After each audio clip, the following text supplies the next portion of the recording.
Now, the second mistake that people make is they don't get the inner part of the foot down. So as they're coming up, their legs will tend to go out this way. As the pressure is through the outside of the foot, they'll gum up the back of the pelvis, and that will rob them of the internal rotation that we're hoping to get from this exercise. Hey guys, Greg Chaplin here, physical therapist and strength and conditioning specialist, and my pelvis Lucy. She's Lucy because she's loosey-goosey, and in today's video, we're gonna talk through a very common exercise, the hamstring bridge. This is a great exercise for a number of situations, and it's basically an exercise that almost everyone can do.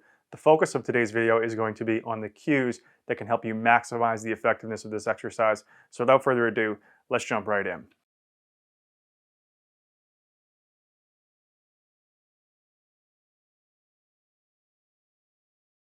So before we go into the actual exercise, the reason that I made this video was because I was working with a gentleman and we were going through this exercise and we weren't quite getting the effect that we wanted out of it. So we had to play with a couple of these cues, and these mistakes that he was making when he was doing it are very common. And so once we re-cued him and got these going, he was able to get what we needed from the exercise. We saw an immediate improvement in his range of motion. He got up and he was walking around feeling much better than he was when we started. So we're going to talk through these cues and we're going to explain a little bit why these cues are going to be a little bit more useful than some of the more common cues that you might be familiar with.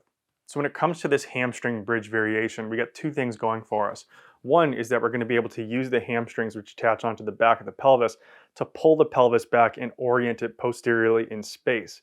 Now the second thing that we're going to be able to do once we have it in that position is we're going to be able to induce a little bit of internal rotation within the pelvis. So that means that this bone here is going to move slightly backwards and slightly inwards relative to the sacrum. This is going to allow us to access a number of muscles, including the hamstrings, the inner thighs, and the abdominals, and this is very beneficial in a number of situations.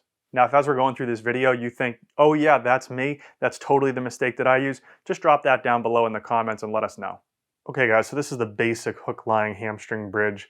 We'll talk you through how to do this with the cues that I prefer, and then we'll go through what the common mistakes are afterwards. So you'll notice that my feet are elevated on a block, and this just allows me to posterior orient the pelvis a little bit easier.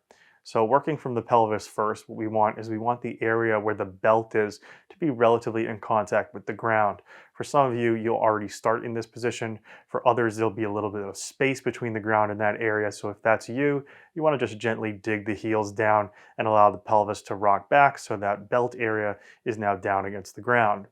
Now, keeping the pelvis there, we're going to then go to the foot. And what we want to look for is, yes, first the heel, but then what we want to do is we want to make sure that the base of our big toe is also down. So in the foot, you should be feeling heel, base of the little toe, but then also base of the big toe as well. From this position, you'll take a breath in through the nose. And then as you exhale, you're going to pull straight down into the ground as your pelvis comes off the ground, but you're going to maintain your back and your pelvis in relatively the same starting position. So you're going to exhale, digging straight down through the ground, keeping your back and pelvis in relatively the same position as you started. You take a breath in on the way down. Exhale, pulling straight down through the ground with your feet. Maintaining that relationship with the pelvis and the back as the legs extend on the pelvis, then inhale down. Exhale, maintaining foot contacts between the heel, the base of the big, and the little toes. Inhale down. Okay, so let's talk through what some of the common mistakes are.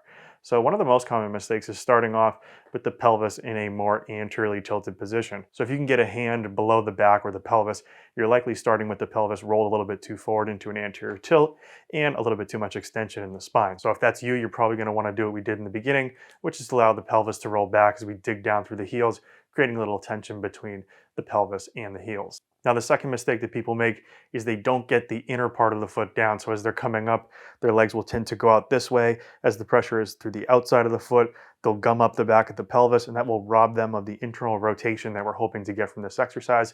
So if that's you, just make sure you have the base of your big toe down as well as the outside of your foot and your heel. So the last mistake that people make relates to how they apply the force. So instead of applying the force straight down, a lot of people will actually extend the knee and push out in this direction as they're coming up. Or some people pull the heels toward the butt, which is a little bit better, but you're still not going to get the full benefit out of the exercise that you would if you just pull straight down into the ground.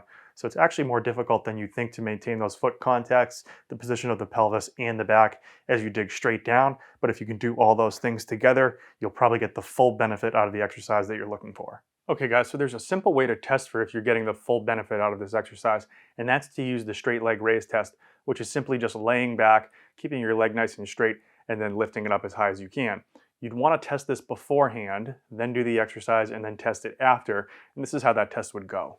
So you'd be laying on your back, one leg would stay flat towards the ground, you're going to make sure you keep that leg nice and straight, and you're going to lift it up only as high as you can before you see the opposite leg lift, or before you get an uncomfortable pull here, or you sense that there's excessive rocking back through the back or pelvis.